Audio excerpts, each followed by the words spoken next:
of all, Dr. Duarte, thank you so much. I know the time was very constricted and you still managed it, and I am so thankful for this. And I hope we do lots of webinars together. But to start with, the stage is yours. You can start. Okay, fantastic. First of all, thank you, Kurasan, for this invitation, and thank you, Shnia, for this your persistence in we doing this webinar in this format that we hope to do it more and more often in the future, and to share clinical cases and clinical experience. Today, our seminar will be about CERASORB Bioactive. We will try to be dynamic with some concepts that we would like to stress and reinforce.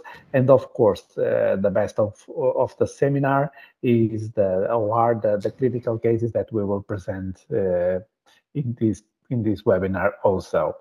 This bioactive is important to know that we are talking about pure phase beta triphosphate calcium technology topped with silicate that is a boost that is improving the quality of the biomaterial for biomechanical stability and also with high porosity. We are talking about a material with more than 75% of porosity that gives more 10% of porosity when we compare to other materials in the market.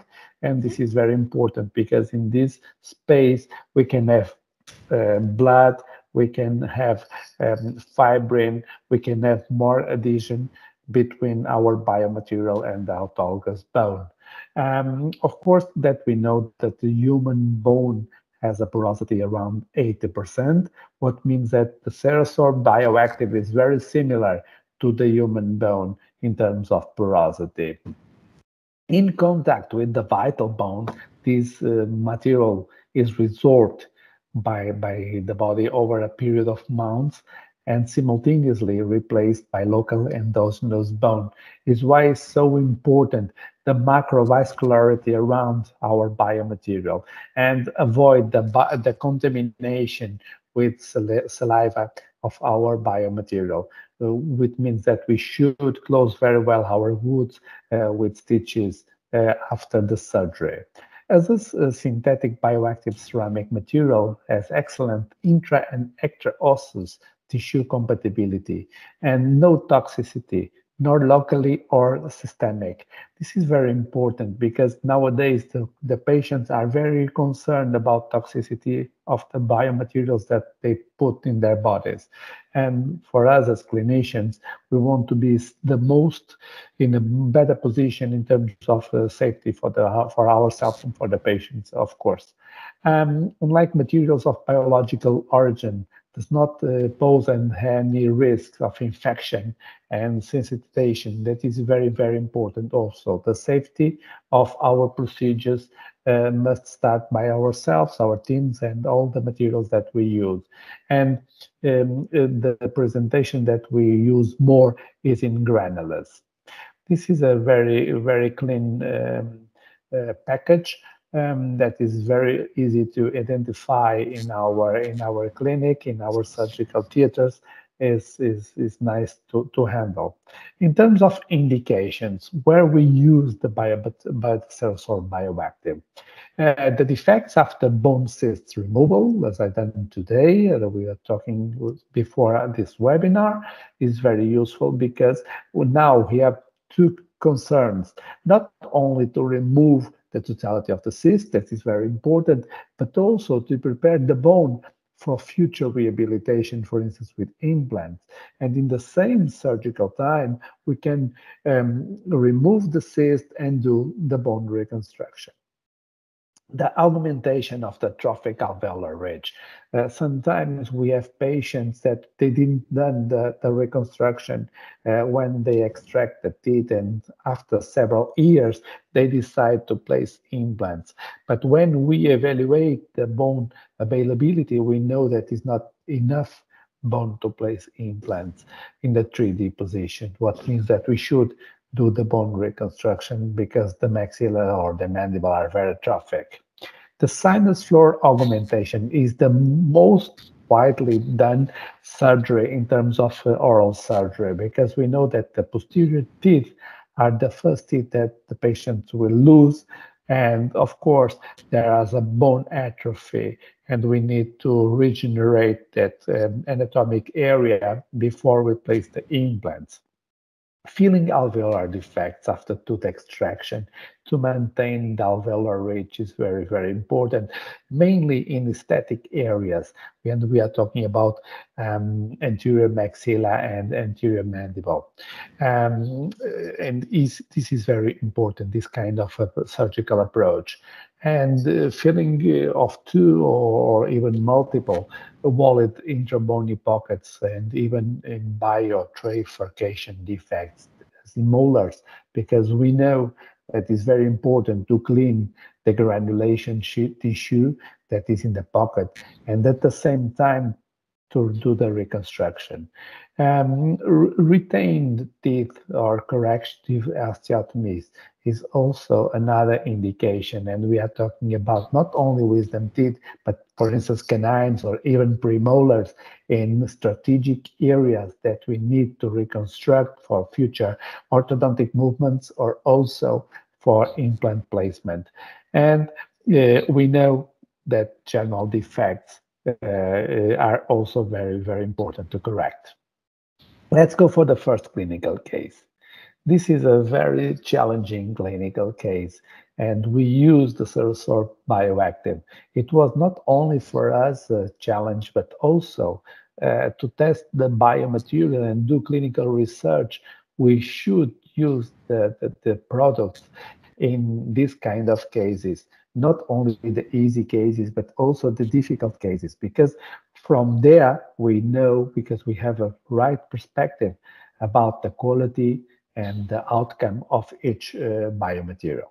And this is a very young patient, and we are talking about 28 years old, female, Caucasian, no alcohol, no smoking habits.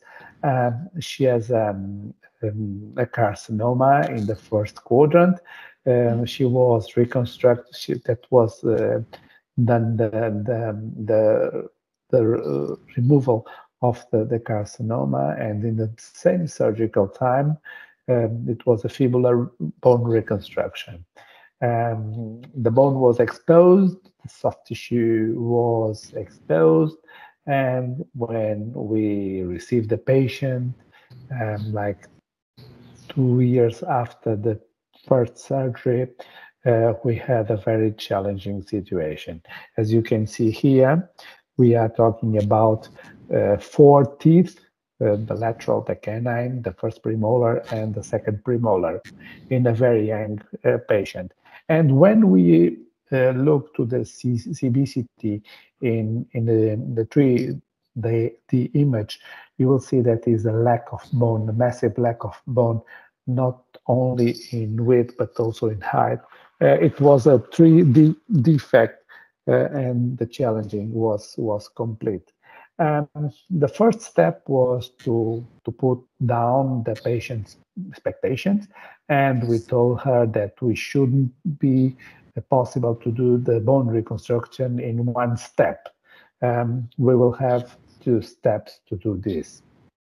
The remaining autogenous bone was very few, and we decide to do the first surgery to reconstruct the most that we can to create a bone basis, and in the second surgical time we will place implants and we will do a second bone augmentation.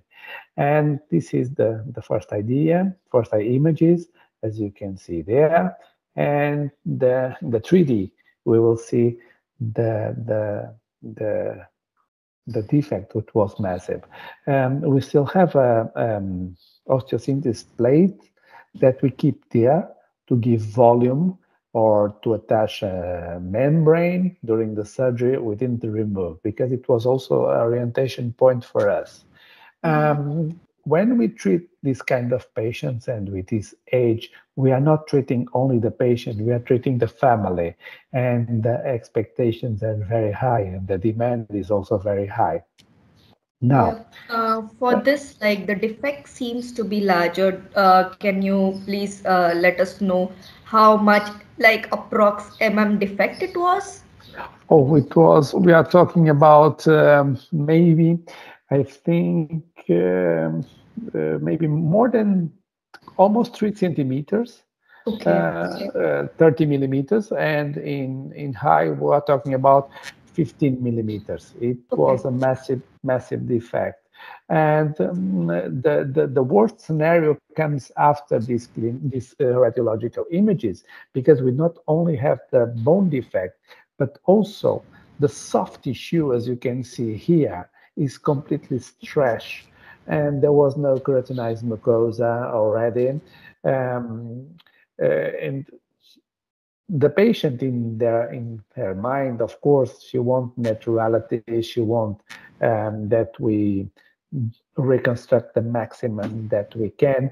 But in these kind of clinical situations, we have the bone and also the soft tissue to cover all this.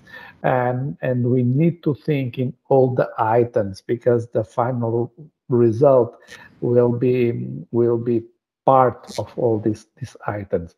And the first idea, as you can see there, was to say to the patient, okay, we need, no matter how many surgeries we will have to do, but we need to protect the bone defect, the bone grafts that we will do.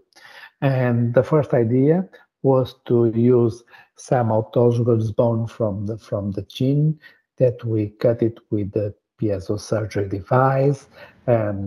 We tried to do a micrometric cut with cavitation effect, and we use this autogenous bone to give some consistency. We close it and we open in the defect. And as you can see here, um, we were not aware about all the characteristics of the bioactive, and we decided to mix the bioactive with autologous bone to see their behavior. And we using the bioactive, and using also fibrin from the patient, we done the sticky bone. Normally, I like to put the membrane and to put some metallic screws to give some stability to the membrane before I place the biomaterial. And another very interesting point with is with the piezo device, we do some um, marks in the autogenous bone, trying to create some microvascularity. This microvascularity will be very important for the attachment between our bone graft and our autologous bone. With the tip of the piezo surgery device, we create these walls, small walls, to create to get more vascularity. As you can see here, we place a huge quantity of bioactive with autologous bone. And the first idea was to create this base, this bone base.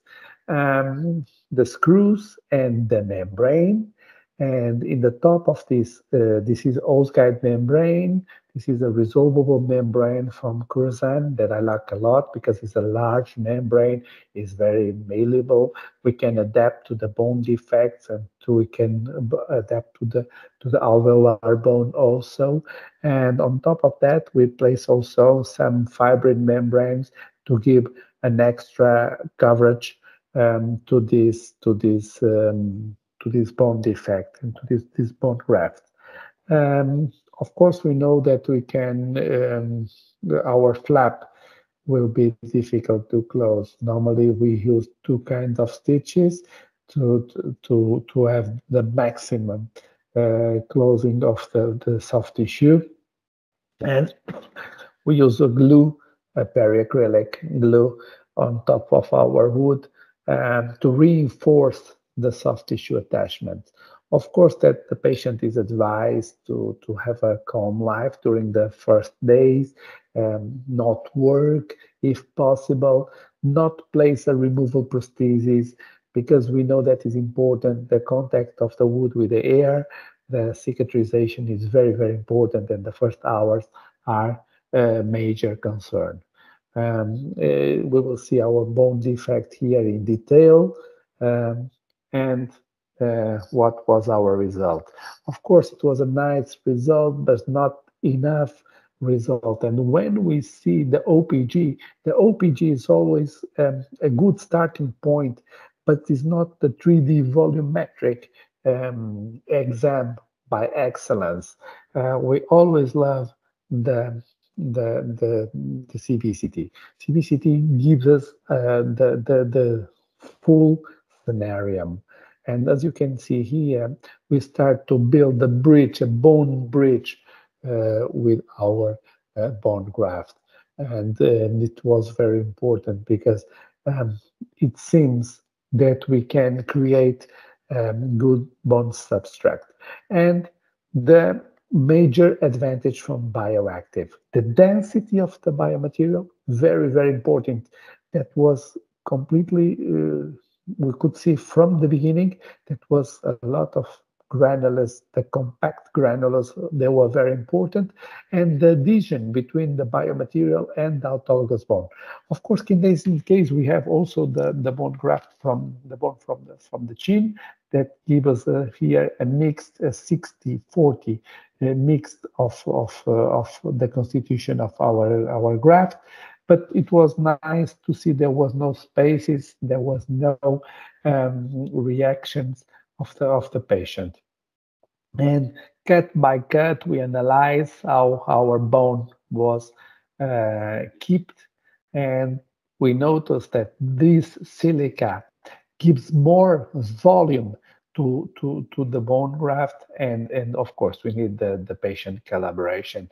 And in the 3D, and we will see in a few slides how was the evolution of the patient, but here we can see how the bone graft was consolidating.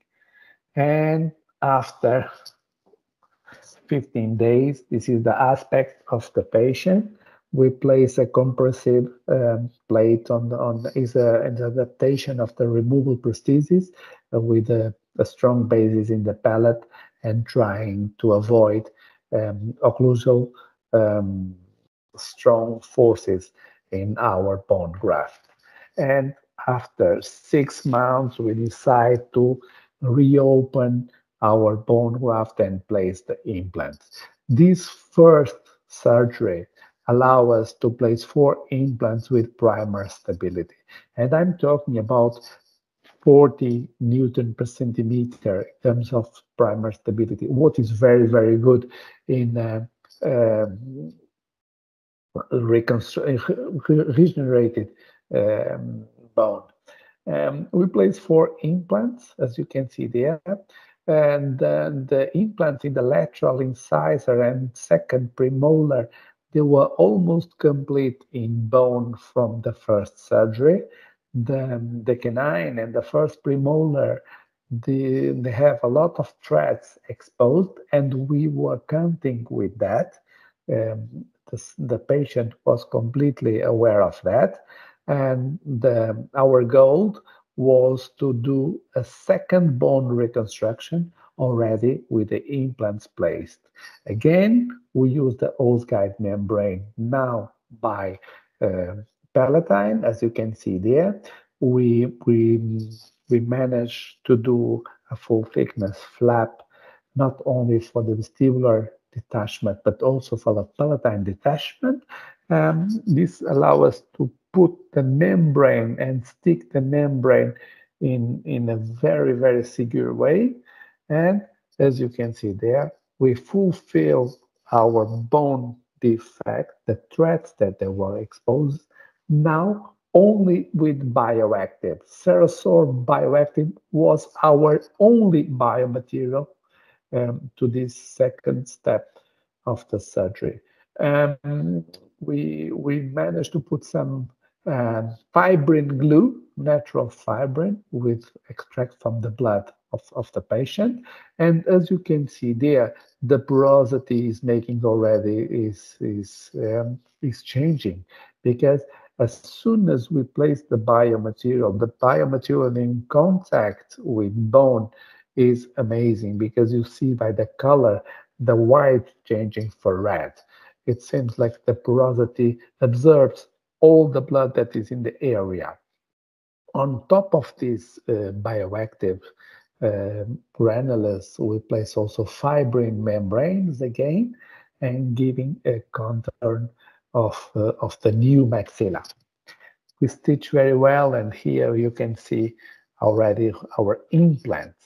And it's important to again to go to the CBCT. And when we go to the CBCT and we go cut by cut, we will see that now we are placing not only the implants in the first bone graft that we done, but also in the second bone graft that we done. And the implants are completely in bone. Of course, we try to maximize the bone as far as we can. And here is the initial situation. We start by this 3D. This is our original bone defect. After the first surgery, we managed to get maybe 1/3 of our bone reconstruction. And in the second intervention, as you can see here, and already with the implants placement, we managed to do the 2/3 of our bone reconstruction. In the first surgery, the bone graft was done by autologous bone from the chin and also CERASORB Bioactive. And in the second surgery, we only do the bioactive to consolidate the bone. And this is our first paper from this clinical case. It was only the case report with preliminary results. We were very enthusiastic and we published in the Implant, the International Magazine of Oral Implantology in 2023. And now we hope to publish the second paper already with all the clinical case done. And of course, and the third paper with the oral rehabilitation and the follow-up of our case. And this is a very challenging case that help us to test the biomaterial and to see all the characteristics and how the biomaterial works well. A second case, also a very difficult one, a case of one patient that is not living, is living abroad, is a young patient with 45 years old, already with the removal prosthesis for several years. And he came to us for a first opinion about implants rehabilitation. Now, this is a typical atrophic maxilla, no bone in the posterior area of the maxilla, some bone in the around the teeth that the patient has, like the canine, and also a lack of bone in the anterior premaxilla. As you can see there, the patient was using a removal prosthesis for a long time already, and now his economical situation now allows him to place implants. And we have here the bone around the canines, but the problem was that the bone was very, very thin. Here it is. It's a completed lamina of bone. There was no enough bone to place implants, and it was a very challenging situation. And here it is, the resorption of the premaxilla with this wave, this concavity that is very typical of the premaxilla. The canines hopefully keep the bone between them, around them, but the posterior area of the maxilla and the premaxilla was not bone at all. What we decide to do, okay, we saw the mandible, and the mandible has a premolar, impacted premolar lost there. The patient doesn't want to touch on this, just for us to anatomically to know. But the mental area, there was some prominent bone that we could combine with our bone reconstruction, and was what we decided to do. We decided to go to the autologous bone of the mental area because this osteogenesis characteristic is very important for us. We detach all the mucosa in the premaxilla, and we fixed our bone graft from the chin. Of course, that we always try to have microvascularity. I'm very aware of this situation. Creating a link between the new and the old bone is very important. And of course, with these two blocks of bone, uh, we cannot say that we have anterior bone reconstruction. We need more than that because there is no continuity on these blocks, just two blocks. Okay, for that and for the continuity of the premaxilla, we decide to reconstruct all the space with the CERASORB Bioactive combined, as you can see there, with autogenous from the metal area. We cover all the graft with the Osguide membrane. We close very well this area. Here is the image, intrasurgical image. And after 4 months, this is the situation in terms of not only soft tissue, but also bone volume, which changed completely. Of course, we done some restorations on the canines just to keep them healthy for a while. Not only the tooth was important, but also the soft tissue. We are always very concerned about the soft tissue. The patient used removable prosthesis during the healing period, and we decide to place two implants in the same surgical time. We done the bone graft and we put two zygomatic implants in the posterior area. Zygomatic implant, they have anchorage in the middle face, in the zygoma bone, what gives the posterior stability, the strong stability to our oral rehabilitations. And in the second stage, we decide to place more two implants in the anterior area, exactly in the area that we done our bone graft. My cases, because are so severe cases, I do it sometimes step by step. I build the case during the time. And here it is, the CBCT of our bone reconstruction, as you can see there.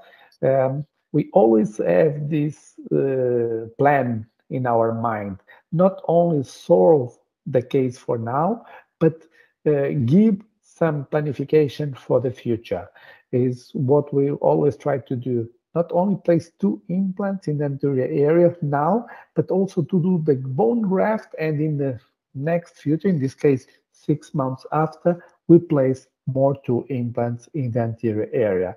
The patient was too young for not having this kind of planification. And here we have the anterior implants and the posterior implants. As I told you, zygoma bone and premaxilla, as you can see there. And the final result, not yet.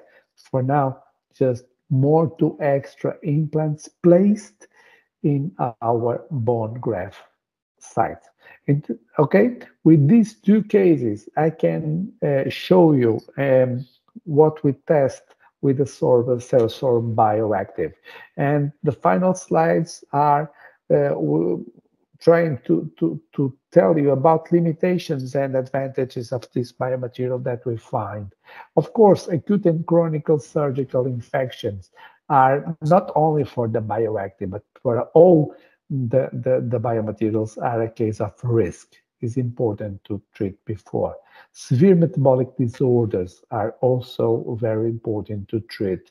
Calcium metabolism, steroid treatment. The medical history of our patients must be very well known before we do surgeries. Pharmaceutical calcium metabolism is important. Immunosuppressive therapy, endocrinological bone diseases, radiation, nicotine abuse.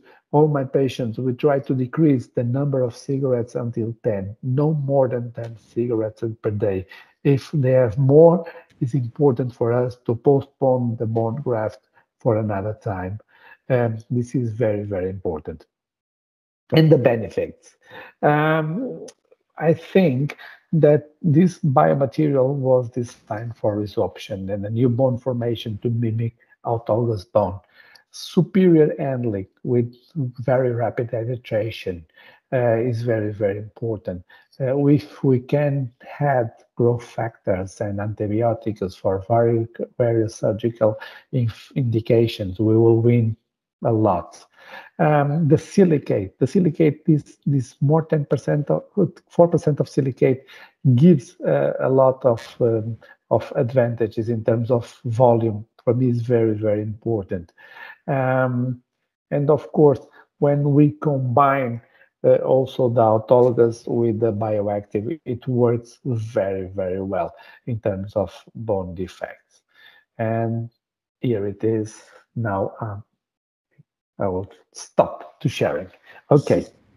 Thank you so much, Dr. Duarte. It was really extensive cases, like, and the presentation was also very nice. I was so much involved in it, and I was just looking through all of your photographs, which you have taken, like from the clinical cases, and those look amazing, and the end result you have from them are really amazing. The one thing which I want to ask you is like, uh, as you are so much experienced with our products and also using other products and so on, where do you see CERASORB Bioactive being can be shown like a very superior results in which indications you think?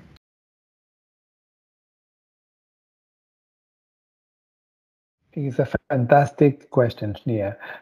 I think in massive bond defects, it where makes all the difference. Because when we talk about small defects, the difference between the biomaterials is not so notable.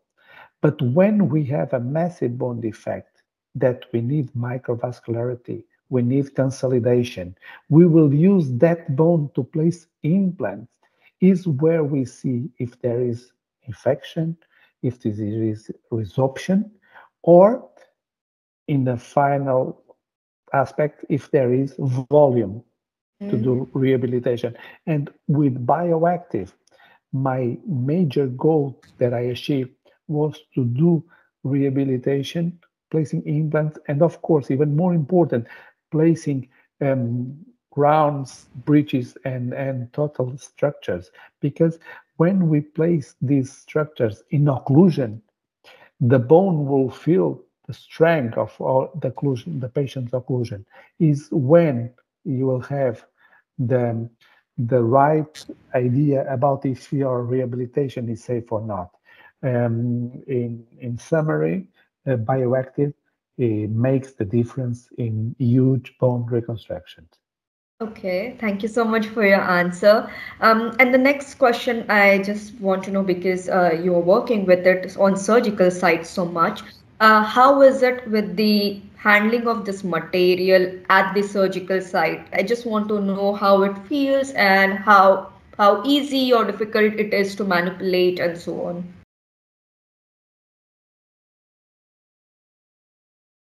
It's very easy to handle. The granules, they work very well. The porosity of the granules is also an advantage because when you see the biomaterial in contact with blood, it's so hydrophilic. It seems like it tracks the blood, and the blood works with as a channel that unites all the granules. What means that when you look to the CBCT, you will see the density of your bone graft is higher.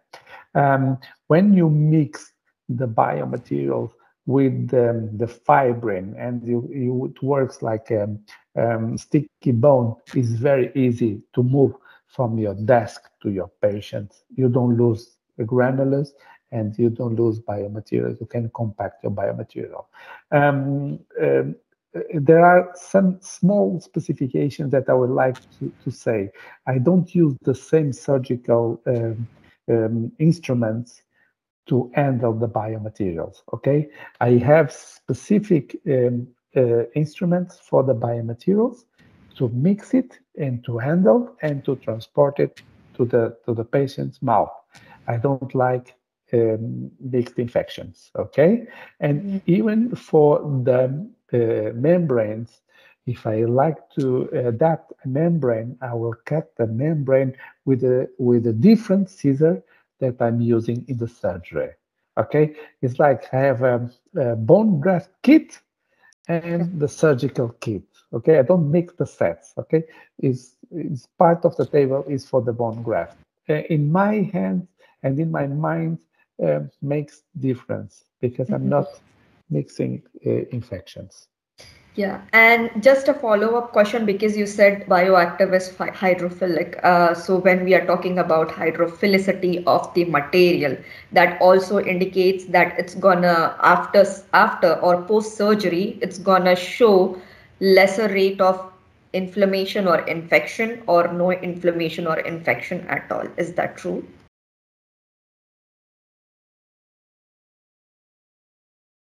It's very true. And you can see that from the soft tissues, because when you look to the soft tissue, there's no signs of inflammation or infection, and is notable since the day one.